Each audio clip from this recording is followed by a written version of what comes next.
अस्सलाम वालेकुम। अल्हम्दुलिल्लाह आज हम लोग आए हैं मस्जिद कुबा। इशा की नमाज़ जो है हमने प्लान किया है कि हम मस्जिद कुबा में अदा करेंगे और मैं चाहती हूँ कि मेरे साथी व्यूअर्स तमाम जो हैं वो इस जगह की ज़ियारत करें। माशाल्लाह माशाल्लाह बहुत प्यारी जगह है। शुक्र अल्हम्दुलिल्लाह, अल्लाह का लाख लाख शुक्र है।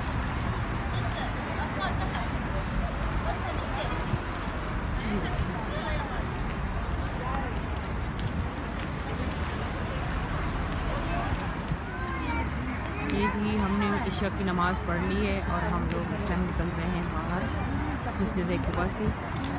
तो ये देख सकते हैं आप इस टाइम वहाँ का मंजर। इस टाइम जो है वो मौसम जो है वो काफ़ी गर्म है, लेकिन अल्हम्दुलिल्लाह इशा की नमाज़ हम लोग पढ़ चुके हैं। बहुत मज़ा आया, बहुत ही मज़ा आया। अल्लाह मेरे तमाम बहन भाई मुसलमानों को